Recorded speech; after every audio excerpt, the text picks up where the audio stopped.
Good morning, everybody. 4 warnings on setting goals for 2025. We're going to talk about that today and things that I know that so many of my goal coaching clients from the past have struggled with. And I want to help you solve that this year before you dive into setting goals or frustrate yourself or miss anything. I talk to so many people, and today I'm going to deal with the 4 warnings that I have for folks when it comes to goal setting so that you can accomplish more in 2025. 2025, man. Let's talk about it. But before anything, you know what we're going to start with. Morning cup of gratitude. Nothing like when that morning cup of gratitude hits and kicks off your day so that you start your day motivated, encouraged, but more important than anything is that you start your day open-hearted, open-minded, receiving all the goodness that's around you. And you can't do that if you don't have a morning cup of gratitude. So we're going to talk about the four warnings I have for goal setting. And I've got these right here for you. I'm going to get to these really quick. But before that, let's start with gratitude. What are you grateful for? Tell me in the comments below what's driving your gratitude. And I'll start absolutely because I got one or two that are absolutely rocking me right now. Grateful for several things. Number one, I'm absolutely grateful that I stumbled across this Dr. Joe Dispenza teaching on his morning's first 3. And maybe in another video, maybe on YouTube, I'll actually cut a video on the morning first 3 that you should absolutely do, that keep you motivated, to keep you uplifted, but really basically inform your brain for the day on how to keep your radar up for more of the things you want out of your goals. And this process, the highest level of this process is when you wake up in the morning, usually between 3 and 5 a.m. Doesn't matter when, doesn't have to be 3, could be as late as 5. Lay in bed for another 5 minutes and visualize your highest self. And when you visualize your highest self, you actually start accessing you know you've done this when you're excited for the picture in your mind. So many of us are disconnected from the picture in our mind of what we actually want. Our nervous systems, our emotional state are anchored in what we're experiencing today. But we say we want to live abroad. We say we want to travel. We say we want to be fit. But when we picture in our mind, there's no emotional response. You lay in bed until you get that emotional response then you get up slowly, smoothly, intentionally. So that state that was in your mind starts to feed itself into the rest of your body. So when you get up in the morning and you're visualizing what you want, and you're laying in bed thinking, oh my gosh, that would be so exciting. And you can find that your heart rate is picking up. You find that you're getting excited.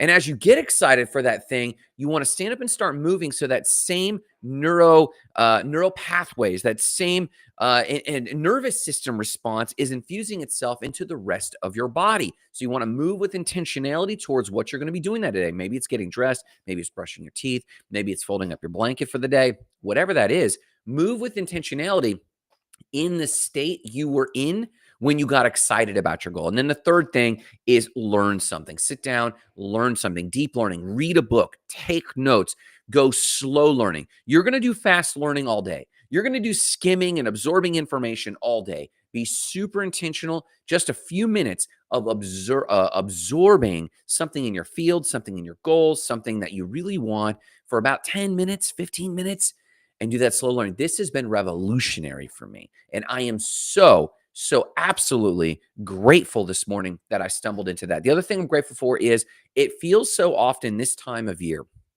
especially around December, there's a story loop that you might as well write off doing any business in December. That's not my story loop, but I can see this thought coming up more and more in people. And I wanted to combat that. So I actually looked at our trend for revenue for like the last 12 weeks. And our trend for revenue is up it's a 7% incline trend, which is pretty impressive.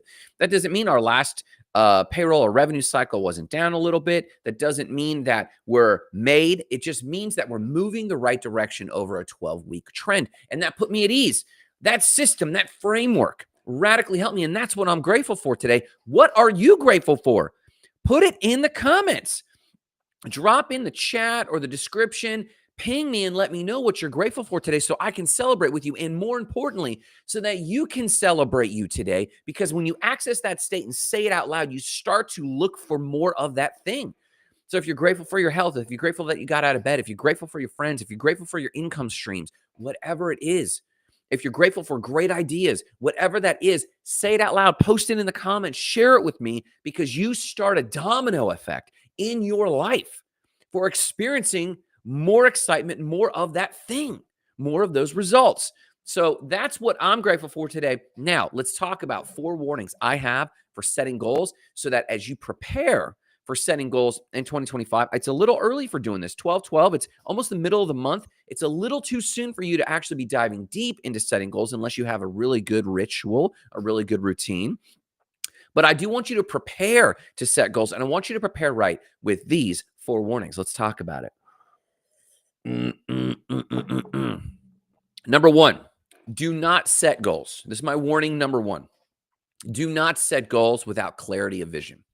I think you need radically clear vision. And what I mean, I've been saying this for decades now. I've been talking about the Spark Freedom Framework, and the first step is spark your vision, get radical clarity.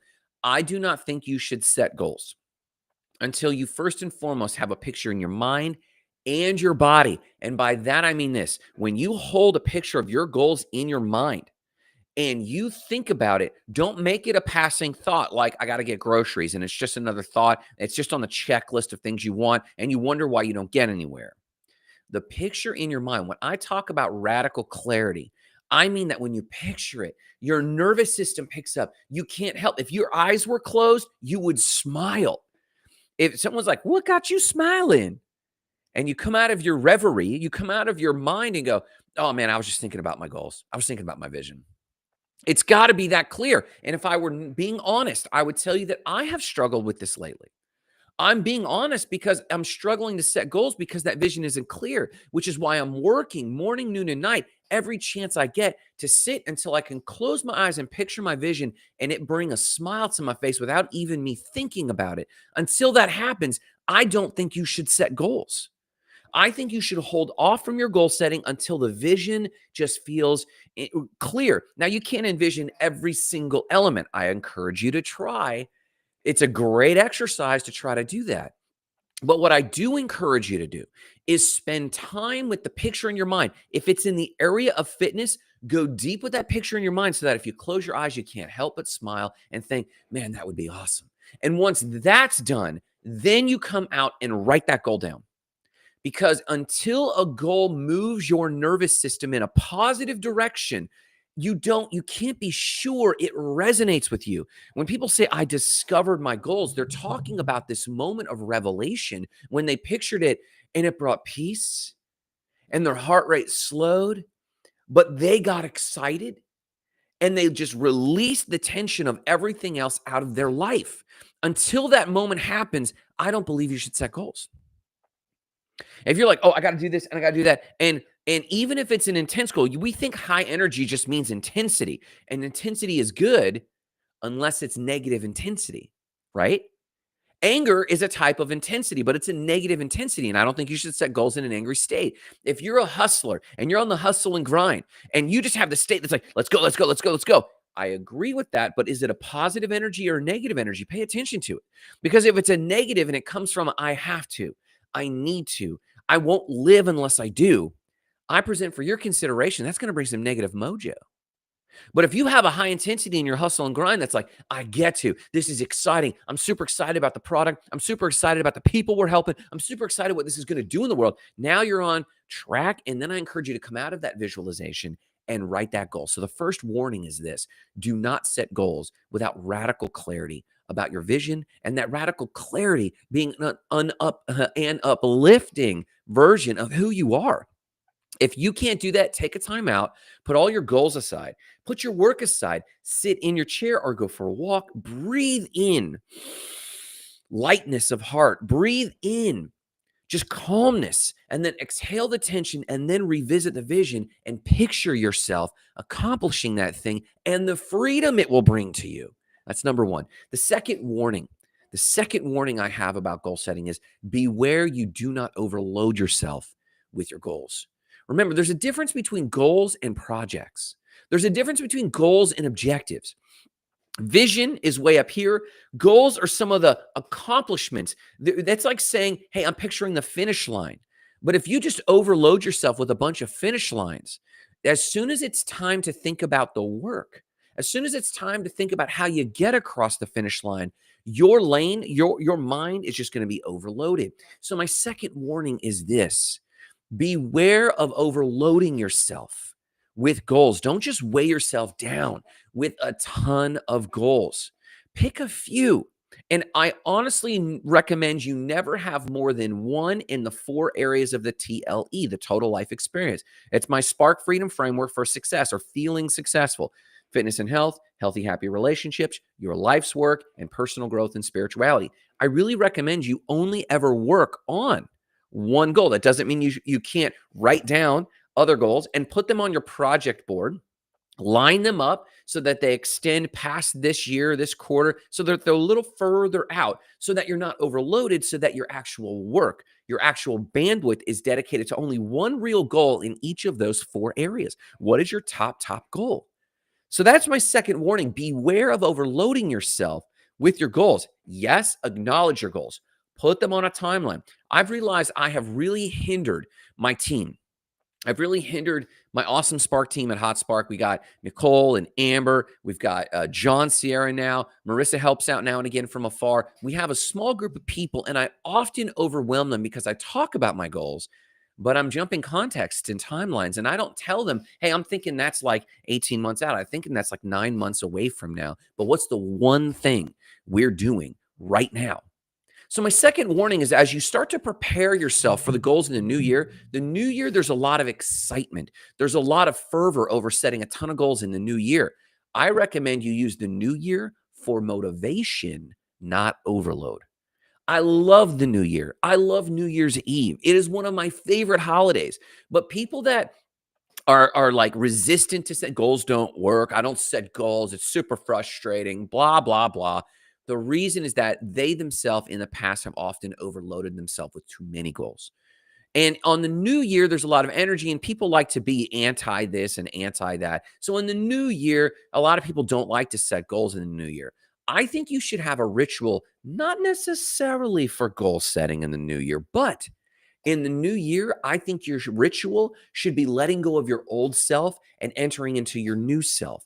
I believe the new year you should be setting goals, because I believe you should be updating and upgrading your goals and frameworks every quarter.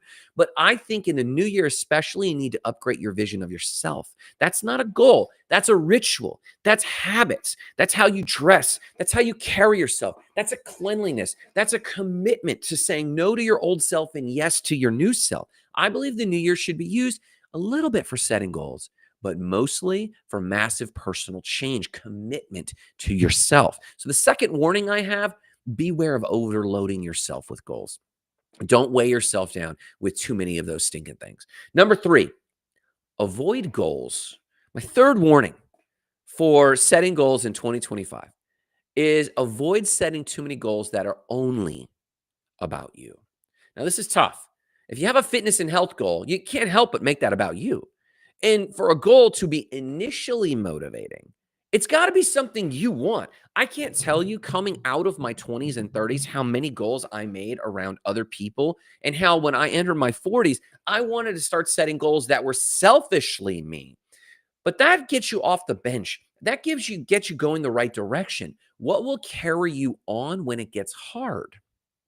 Usually when that goal is also anchored to benefiting other people. And so I encourage you, in my third warning about setting goals in 2025, I encourage you to make sure that the goals you set in 2025 aren't only about you. Let them initially be about you to get you going the right direction, but very quickly, make sure you anchor again in this vision you have that is improving your nervous system, that's making you full of more joy, that when you close your eyes and picture it, it makes you smile and you can't even help it, that it whisks you away in that fantasy, that positive fantasy for what you want to do. When you picture that, make sure you're picturing how it's benefiting other people. Make sure you're taking time to go, man, when I accomplish, not if, when I accomplish this thing, I tell you what I'm going to do. I'm going to help this person. I'm going to help my mom. I'm going to help my dad. I'm going to take care of that one person at the gym that took care of me. I'm going to give back. I'm going to pay those homes off for those people. I'm going to upgrade my wardrobe, but then I'm going to invest in top buttons and make sure that they're upgrading the wardrobe of someone who can't do that for themselves. I'm going to go help more people. So your third warning, the third warning I have for you in setting goals for 2025 is avoid setting goals that are only about you. Hey, Grant, I want to get abs. Great. And I believe you should. And that's super selfish. And I believe you should. But you know what? As soon as I get going and it gets difficult, and eating the right foods is difficult, and staying consistent at the gym during those hard days is difficult, I remind myself, I want to live as an inspiration to others. I want to live as an inspiration to young men who are just not getting off the bench. I want to irritate them a little bit when they see how fit I am and go, okay, I got to do something about myself. I got to do something about this gut. That's there. But then also, I want to grow old with power. I want to grow old with strength. I want to grow old and them go, wait, you're how old? And them say some ridiculous number that I thought you were much younger. I'm at the age right now where that's starting to pay off, where I'm talking to people that I think are 55 or 60, and I realize they're 45. That's my age. I'm 45. I want to be so healthy that I'm not only an inspiration to them, but I can carry forward and really finally, maybe one day, make the impact that I'm trying to make. I need a longer runway, my friends.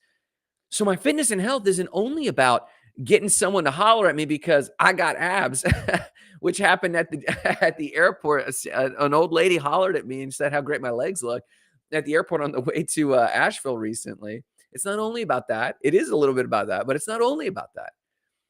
It's about I have a longer runway because I still haven't done the work that's deeply inside of me. Make sure each one of your goals, the third warning, make sure each one of your goals is not only about you. And then the last one, do not start or set a goal without setting a framework around it. Listen, I cannot tell you, I have been doing this now at least 11 years. I actually count back a little bit further. It's probably been about 15 or 16 years, pushing close to 20 years that I've been messing with goals, pushing 15 years since I've been coaching on goals, pushing 11, 12 years since I've been actively getting paid to coach people. And I will tell you the number one thing that gets people derailed, it's not the people that are hesitant to set goals. I see Wildleaf on here. She doesn't like setting goals too much, but she does. She sets really fucking huge goals. And when she sets a goal, it's irrevocable. And she goes and does it. Damned, all the consequences be damned. She does it and she struggles with it. And it's hard. It's not easy, but she does it. She sets goals. I'm here to tell you, have a framework for your goals. And what I mean by that is this. The real culprit of not achieving goals is you have not set a commitment, a framework, a decision-making rubric, or a rule. I see that flex from Wildleaf. Wildleaf sent an emoji flex in the comments. Boom. The framework accomplishes this. This is what happens. I might coach someone for goals, and then when they start wavering in their coaching for goals, I find out what's going on. The truth is that other people demanded their time and they caved in. Other people asked them to go out with friends and they caved and said yes. And their goals derailed one day. And they derailed one day and they said, well, this goal was really hard and I was really exhausted. I was tired from getting up and going to the gym. So this one day I derailed. I said I was going to get back the next day, but I'm tired and getting rest felt oh so good. And so I'm going to get rest the second day and I'll really get back on it the third day. And suddenly now we have a habit, 2, 3, 4 days in a row of breaking the trajectory for our goals. I see this in every corner. Right now, we've got marketing experiments. My number one goal in business. I have fitness and health goals, relationship goals, life's work goals, and spiritual and growth goals. My work goals, second to none, are figuring out how freaking marketing works, how ads work. And I've had several ads really crush, but I'm not converting. So how do offers work? And this has now gone on for over a year. And my eyes are just, I'm crying. I feel like I'm sweating blood sometimes. I don't want to do it. And when someone says, hey, Grant, can you go to lunch? Hey, Grant, you really should network. Here's an event. Let's do public speaking. And I say yes to a lot of that because I have some secondary goals in some of that stuff. And it would be good. But really, the truth is I want to break the monotony, the mental suffering I am doing while I'm sitting there doing marketing. And I say yes because I didn't run it through my framework.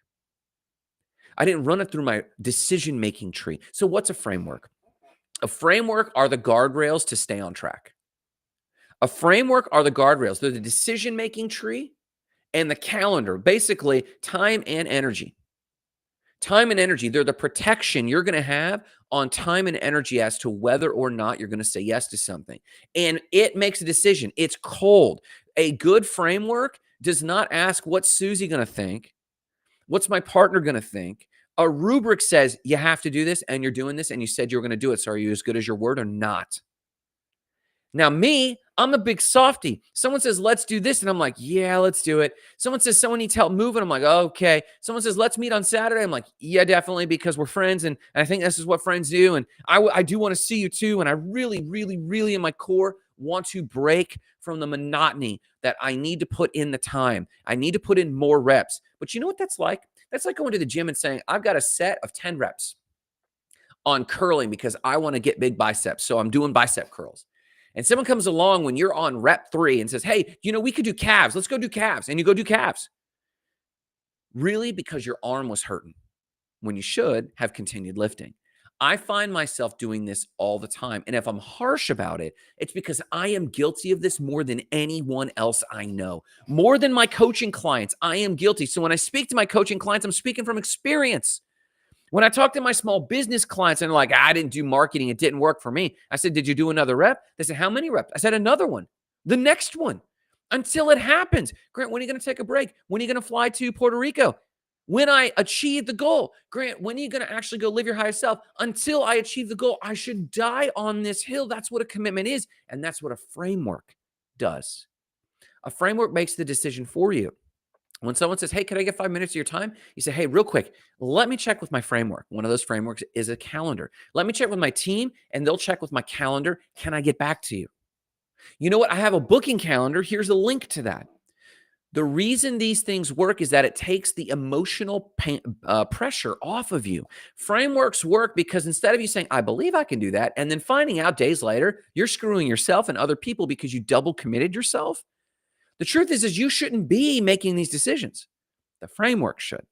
So basically, there's one major tool that if you had one tool right now that I would give you for this framework, for a framework that protects you, protects your time, and ensures that you're going to work and accomplish your goal. That one framework, and it's irrevocable, and it's undeniable if you stick to it or not, is a calendar. Grant, this is ridiculous. I'm signing off. I'm clicking away. No, do not do it. If you do that, you're not committed to your goal. Because you have seen a calendar before and you haven't stuck to it. And a calendar is a very clear mirror. It says where you should have been, and you ask yourself, was I there? And the other thing that people do to get around this is they don't put stuff on the calendar. They don't put the work on the calendar. I said I was going to figure out funnels. Did I put it on the calendar? Now I'll get to it. It'll work around other things. So basically, whatever goes on the calendar is your highest commitment. And then this other thing, this goal, air quotes, that you said you were going to do, that didn't go on the calendar, and because of that, didn't really get done. Because of that, that actually reveals itself that you're not actually committed to that goal. The goals that you are actually committed to. So when I do goal coaching, one of the things I do is show me your calendar and show me your bank account. I want to see your calendar for the last 30 days, and I want to see your bank account transactions for the last 30 days. I will tell you if you're committed to your goal. If you looked at my bank account for Spark, and you saw my credit card payments for Spark, you would see that I was testing platforms for ads. I upgraded on Reddit to premium so that I could run my ads on Reddit. You'd see my ad spend on Facebook, Facebook Ads Manager. You'd see that. Now, it's not on my calendar as much because it's all blocked out, and my calendar's blocked out on admin. And if you could see where I failed, guaranteed, if you pointed to the days what I did not have Facebook ads or funnel building on my calendar, but I had a bunch of appointments, chances are I did really good. And I put that in air quotes. I did good. I did decent. I talked to people. I might have sold a website. I might have collected on an invoice. But you know what didn't get done? My goal. I don't wake up and set a goal to collect invoices. I wake up and set a goal to create an irrefutable marketing funnel. That's what I do. My framework, when I get away from it, I don't accomplish that. I certainly do accomplish other good things. And I don't want to abort that. I don't want to say that those things aren't good. They are very good. They keep us alive. But I have to be objectively honest that the goal isn't there. Of the 45 years I've been alive, I've spent about 35 of them trying to accomplish and build State of the Spark. consciously or unconsciously. I've been working on this for 35 years, and it's not where I want it to be because other things end up on the calendar, meaning I deny my framework. Frameworks are truth. Why? And here's the number one reason frameworks work. There is no secret to success except one thing.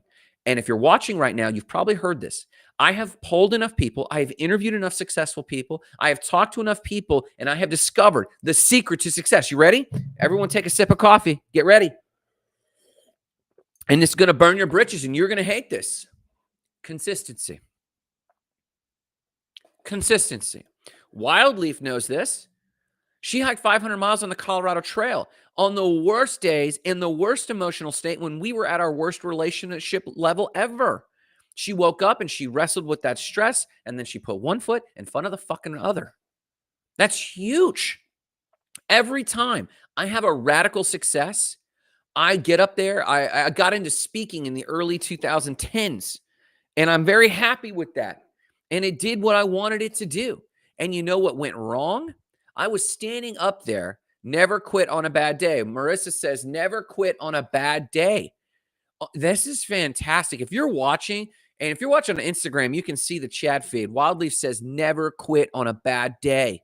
Shit, no. Never quit any one of your things on a, you can quit the next day.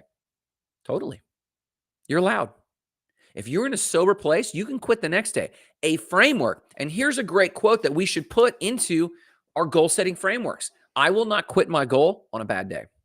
If I wake up and I'm tired and I'm too tired to go to the gym, that's not the day I quit. I'll go to the gym and I'll give myself permission to quit the next day. So that if I get full rest that night and I wake up and I go to the gym and it's still, I don't want to do this, I need to change my goal. But on a good day, not on a bad day. With a framework in place, and that framework including things like never quit on a bad day, that framework's including things like, oh, okay, I don't say yes to appointments without handing it to my team first. I don't do it. Not with my work hours. I'll do it with my social hours, not with my work hours. A framework could be protecting your social life. And it says, well, I still have room for social life. Okay, well, when does that begin?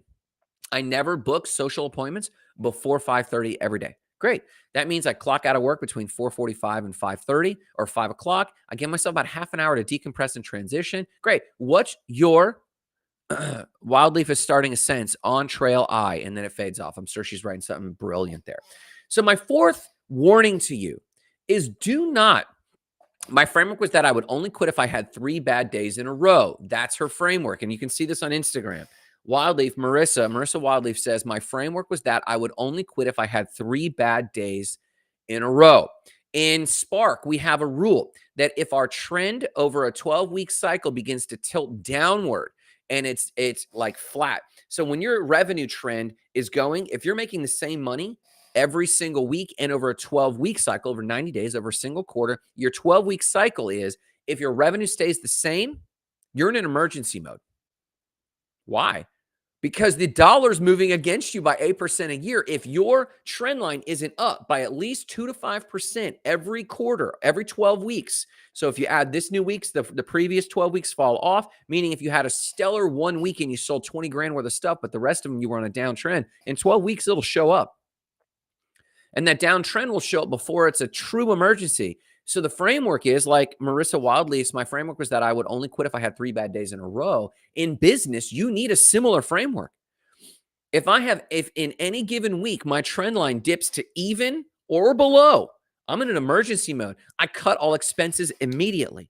I cut all non-marketing expenses, non-marketing and sales activities. That's a framework. I haven't even gotten to that framework with my new team. Maybe my framework is when I bring on a new team member, we run through all the protocols so that everyone's on the same page. The fourth rule about setting goals is don't start a goal without a framework. You can set the goal. You can start with a vision, how you feel. There's no frameworks there. It's how you feel. You know you want that thing. But as you sit down and start to write it down, you ask yourself, okay, it's not necessarily goal setting, it's habit setting. Right? Goal setting is the small single moment when you have a vision and then you write it down. You've done goal setting. Now, how are you going to succeed? Habit setting, framework setting. And then you sit down and set up the framework. Okay, what are my rules? What are my rules? I don't deviate. I don't say yes to anything that's not this during this period of time. And then you set a deadline for that time. For example, we're doing a tattoo experiment and I'm going to do it live later. This is my tattoo gun. And my experiments are finite times I'm going to experiment with ads. And they're usually run between 24 to 48 hours long. And I find out if my ad is working. And if it's not working, and if my marketing, and it's not only ads, sometimes it's organic, sometimes it's funnels. If it doesn't work, I'm going to tattoo it live. Zzz, boom, right there. Bop. So that everyone knows that I'm being held accountable. My framework for this is I shape the experiment, I put it in ClickUp, and I put a deadline on it. And if I don't accomplish in that deadline, I change behavior. We have to improve or upgrade our behavior. We cannot have the same hamster wheel day. Part of your framework should be how you're upgrading your behavior. Here they are. Number one, don't set goals without a clarity of vision. By clarity of vision, I mean a vision that stimulates you at your core. Number two, beware of overloading yourself with goals. Do not put all these goals down and then say you're doing it at the same time. You can capture all your goals, but put them on a timeline and only work on one in the TLE at any given time. I'm telling you, goals take so much more than you realize. Goals take so much more than you realize, not because the goal is difficult, but because you as a freaking human are a hardhead. You say yes to everything. You overthink everything, me included. Marissa Wildleaf overthinks things in her own way. I overthink things in a different way. Number three, avoid setting goals that are only about you. Make sure they start with you, but make sure they end in impacting others in a positive way. And number four, don't set a goal without a framework that absolutely resonates with you. Why am I talking about this? You know the answer by now. I'm talking about this because I have a goal and a mission, and that's to help people achieve more, to live a more fulfilled life, to feel good, and also along the way, be fulfilled myself, that the work I did on this planet mattered to somebody and made an impact. I want to be an impact maker. I do these lives. I write my books. Everything I do is for that. So I want you to implement these four things. But no matter what you do today, if this is the only thing you do, I want you to at least remember the mission: igniting lives of explosive significance, starting with your own. Have a fantastic day.